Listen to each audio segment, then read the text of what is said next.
मानव इतिहास की सबसे बड़ी विनाश लीला द होलोकॉस्ट, जब सोवियत रूस में हुआ था नरसंहार और जबरदस्त विध्वंस। अडोल्फ हिटलर ने यहूदियों के अस्तित्व को मिटाने के लिए कंसंट्रेशन कैंप बनवाए थे।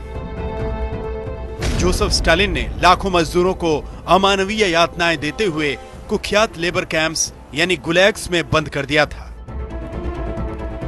पिछली शताब्दी के उस काले अध्याय का असर आज भी दिख रहा है।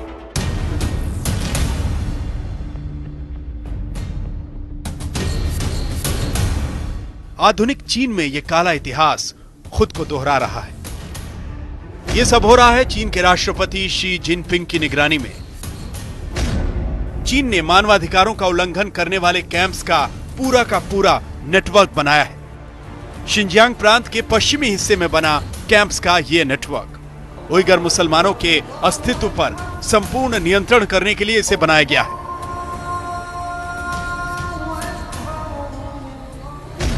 आज तक ने कम से कम 50 सैटेलाइट तस्वीरों का विश्लेषण किया है और इन तस्वीरों में चीन के क्रूर चेहरे की झलक साफ दिखाई देती है।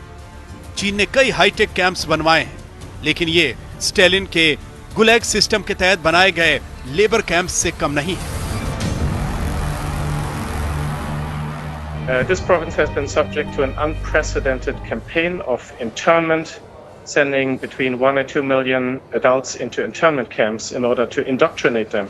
This evidence points towards a systematic policy and campaign of subjecting Muslim minorities who have too many children to internment camps, punishing them with internment, punishing them draconically with all kinds of other consequences, subjecting at least 80% of women of reproductive age to long-term effective birth control surgery.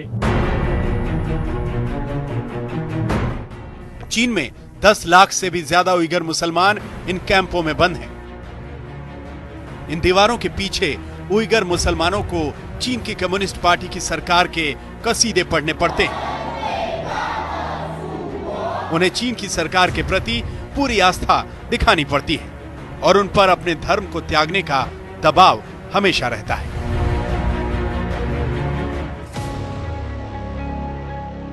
हमने जिन satellite तस्वीरों का आकलन किया, उनसे यह पता चलता है कि चीन के इन टॉर्चर कैंप्स में अधिकतम 5 मंजिलें होती हैं। ये कैंप विशाल दीवारों से घिरे होते हैं। इनके बाहर गार्ड्स की पोस्ट होती है। वहां 2 परत वाली तारों की ग्रिल होती है जो 15 फीट तक ऊंची होती है। लाल छत वाले इन बैरक्स में उइगर मुसलमानों को कैद करके रखा जाता है। इन तस्वीरों में चीन की पीपुल्स लिबरेशन आर्मी के वाहन भी दिख रहे हैं। यह प्रोजेक्ट सीधे सीधे चीनी सेना के दिशा निर्देशों और आदेशों के आधार पर आगे बढ़ा है। इन कैंपों को तेजी से बनाने के लिए मॉड्यूलर डिजाइन तैयार किया गया है और इसके निर्माण का काम 2 महीने के अंदर हो गया।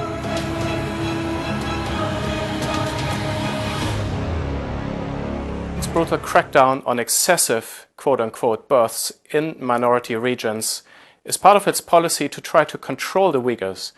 Populations that do not grow as quickly and rapidly are easier to control as part of Beijing's coercive social re-engineering strategy in the area.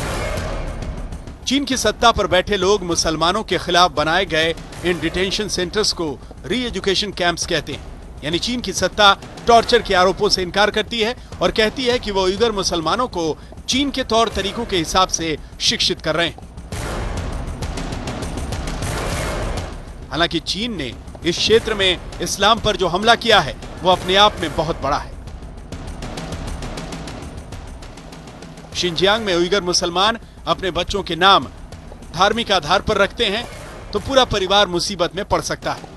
वहां मोहम्मद, इस्लाम, इमाम, सज्जाद, हज, मक्का और मदीना जैसे नाम रखने पर पाबंदी है। चीन की कम्युनिस्ट सत्ता मस्जिदों से मीनार और गुंबद हटाने का आदेश दे चुकी है। ये चीन में पारंपरिक इस्लामिक वास्तुकला पर भी एक बड़ा हमला है। लेकिन बाहर की लोकतांत्रिक दुनिया चीन की इन हरकतों से इत्तेफाक नहीं रखती। चीन उइगर मुसलमानों पर जो अत्याचार कर रहा है उसे अमेरिकी प्रशासन ने पूरी शताब्दी का सबसे बड़ा दाग कहा है और यह भी कहा है कि दुनिया को यह दाग मिटाना होगा।